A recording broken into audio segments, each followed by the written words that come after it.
Cristo, palavra de Deus. Cristo, palavra de Deus.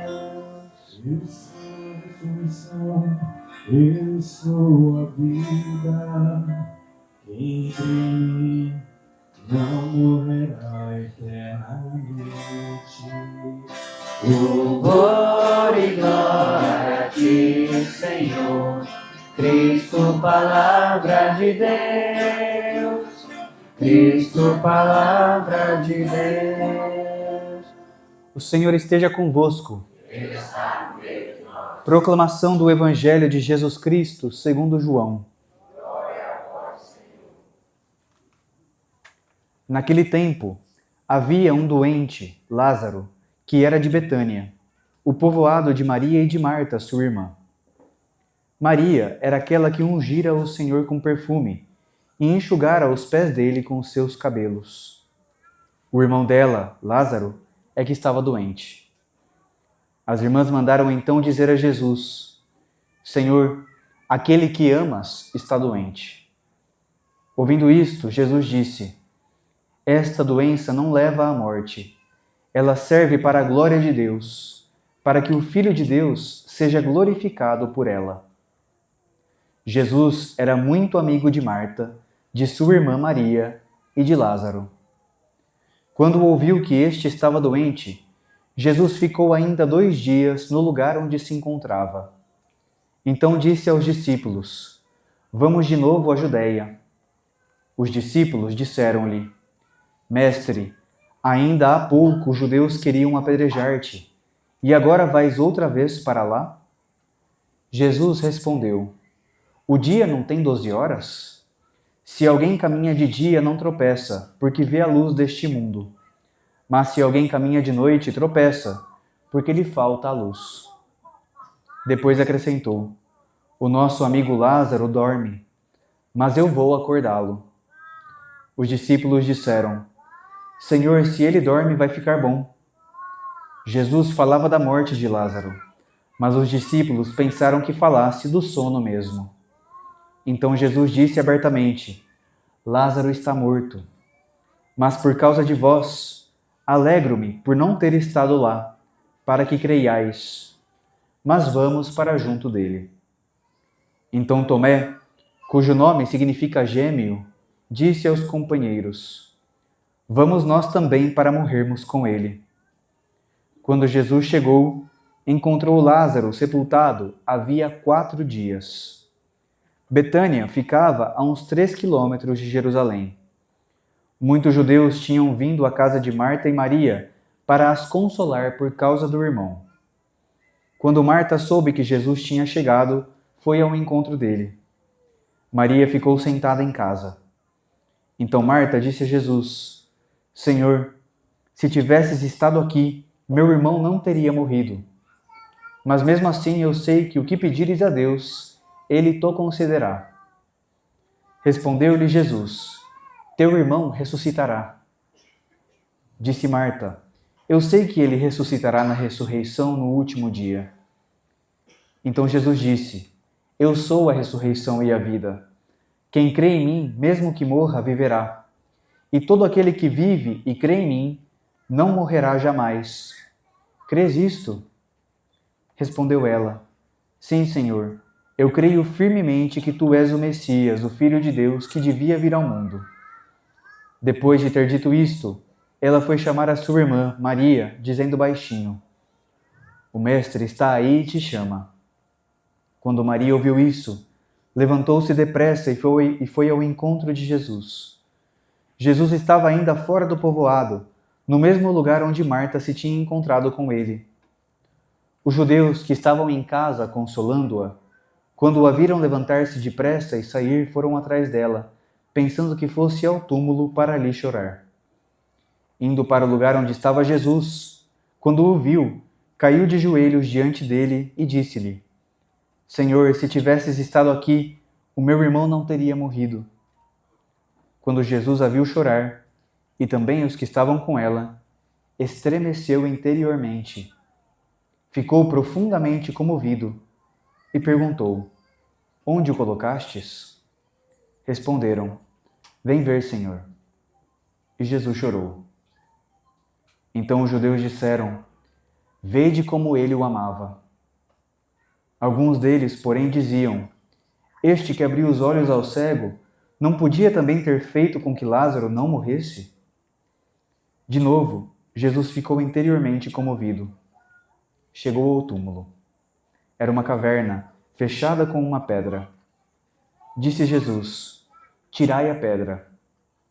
Marta, a irmã do morto, interveio: Senhor, já cheira mal. Está morto há 4 dias. Jesus lhe respondeu: Não te disse que se creres, verás a glória de Deus? Tiraram então a pedra. Jesus levantou os olhos para o alto e disse: Pai, eu te dou graças porque me ouviste. Eu sei que sempre me escutas.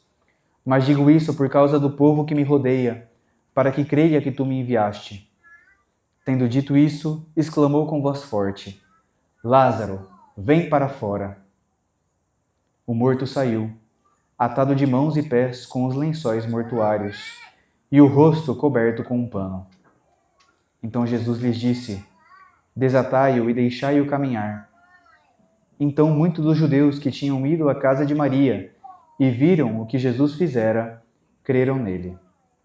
Palavra da salvação. Podemos nos sentar um breve instante, queridos irmãos, queridas irmãs. Nós estamos no 5º e último domingo da Quaresma e no início desta última semana de preparação para a Semana Santa, que começa no domingo que vem, com o Domingo de Ramos. A liturgia nos apresenta este evangelho que é para nós uma verdadeira catequese. Esse evangelho foi escrito em forma de catequese para nós. Uma catequese frente a este grande mistério da nossa vida, que é o mistério da morte. E ele já nos prepara, então, para mergulhar em um dos grandes horizontes que a Semana Santa nos aponta. Este horizonte da paixão e da morte do Senhor, mas também da sua ressurreição. E qual é a relação de Deus, qual é a revelação de Deus frente ao mistério da morte? Esse evangelho acontece em grande parte em Betânia, o lugar onde viviam Marta, Maria e Lázaro, que eram grandes amigos de Jesus. O evangelho remarca isso diversas vezes, eram muito amigos de Jesus e que eram irmãos entre si, irmãos de sangue. Esse termo, que no grego significa tanto irmãos de sangue, como também parentes próximos, a palavra adelphos, e que logo no comecinho do cristianismo, no começo da igreja que nascia, a religião cristã adota esse termo, irmãos, para se referir aos membros da igreja. E nós usamos isso até hoje, na verdade? Falamos que todos nós somos irmãos aqui dentro. Irmãos dentro da igreja. Os irmãos somos todos nós. Marta, Maria e Lázaro, que então nessa catequese representam a todos nós, representam a essa igreja, que é irmã entre si. E não só são irmãos entre si, mas são irmãos que amam muito a Jesus e que são muito amados por Ele, como todos nós que estamos aqui presentes, que buscamos viver nessa comunhão de amor com Jesus. Jesus se demora 2 dias depois que ele recebe a notícia para ir até onde estava Lázaro. E nesses 2 dias foi o tempo suficiente, então, para que se completassem 4 dias da morte de Lázaro. A doença, dizia Jesus, e esse era o motivo por que ele se demorou, serviria para glorificar a Deus.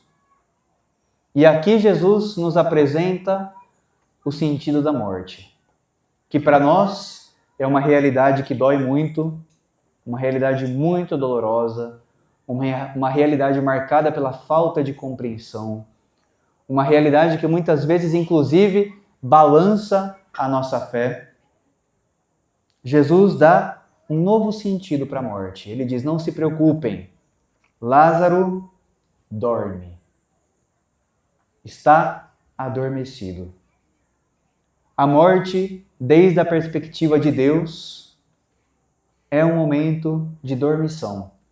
Nós adormecemos.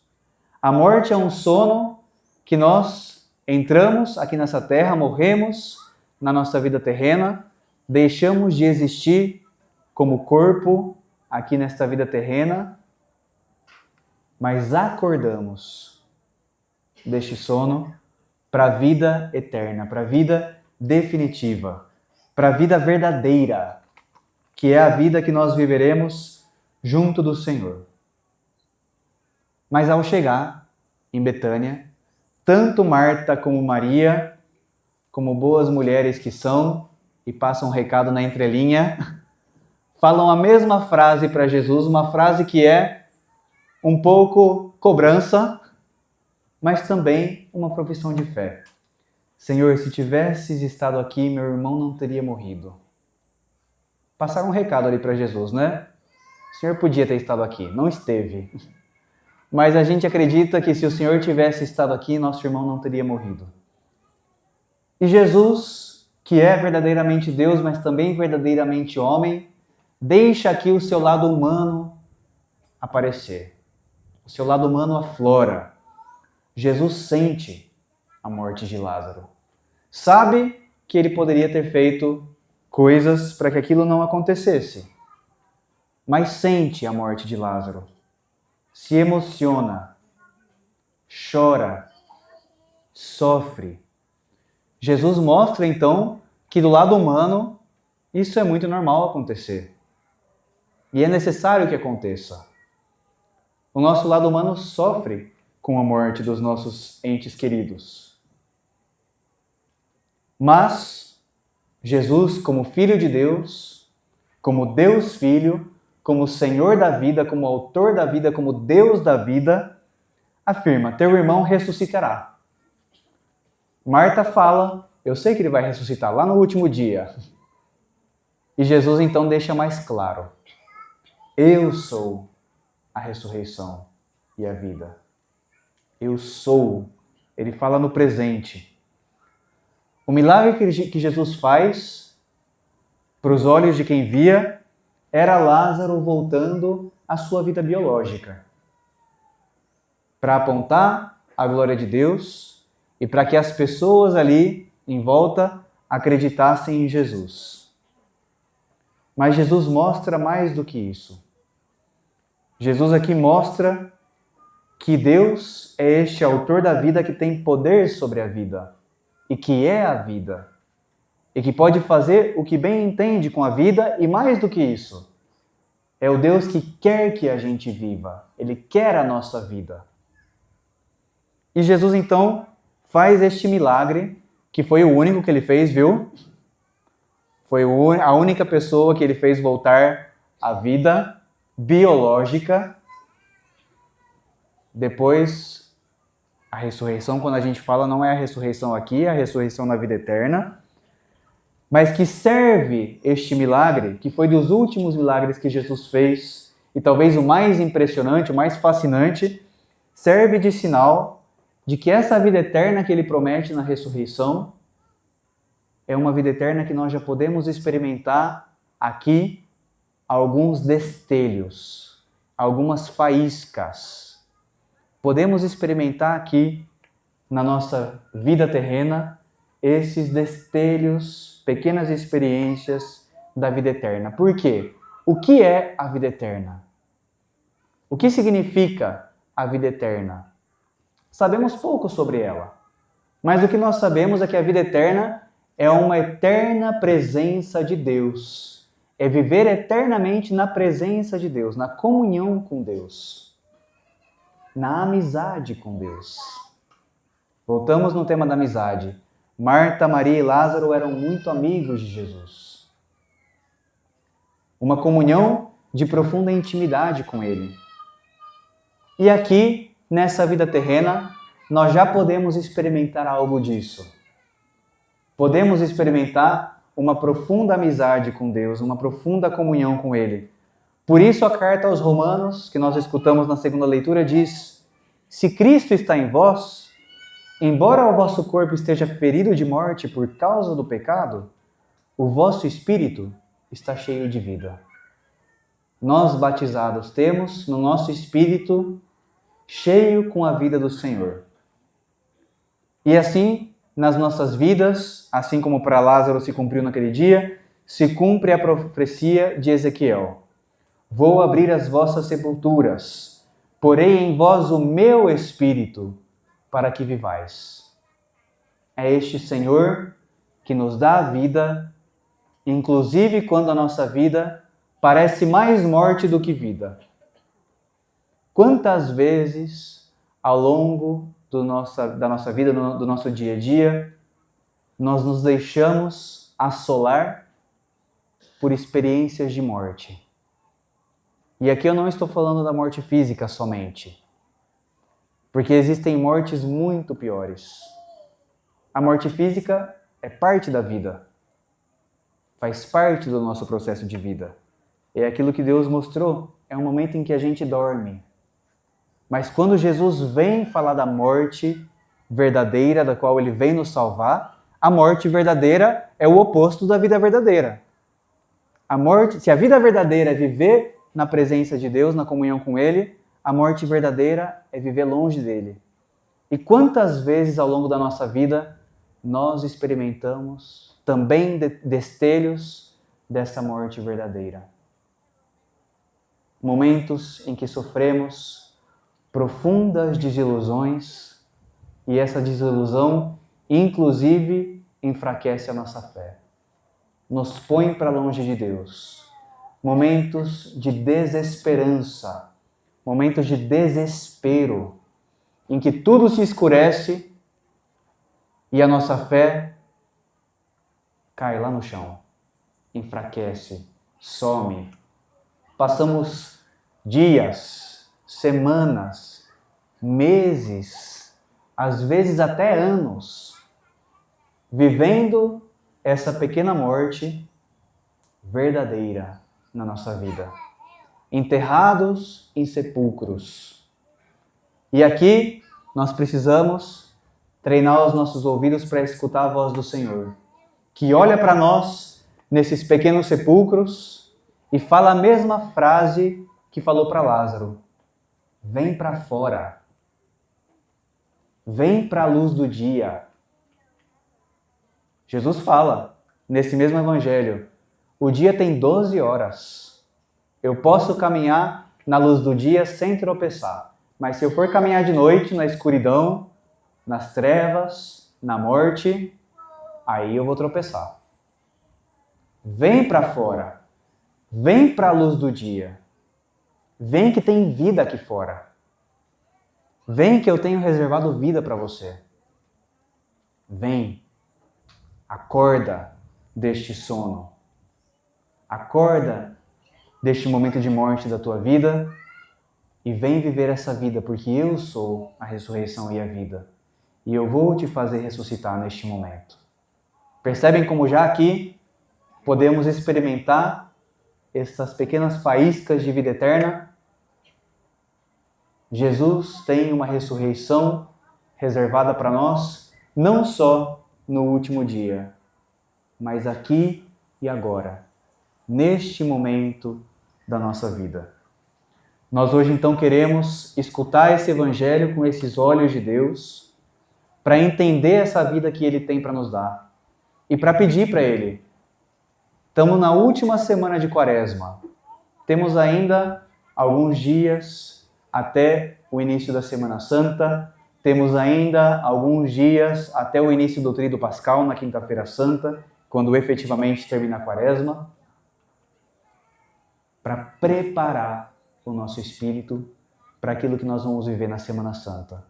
Porque se hoje nós nos juntamos domingo a domingo para celebrar em cada Eucaristia a paixão, a morte e a ressurreição do Senhor, se agora, neste momento, nós estamos enfrentando esses 40 dias de Quaresma para se preparar para a celebração da Páscoa, é porque nós acreditamos que quando eu celebro que Jesus sofreu, morreu e ressuscitou por mim, eu também posso sofrer, morrer e ressuscitar com Ele.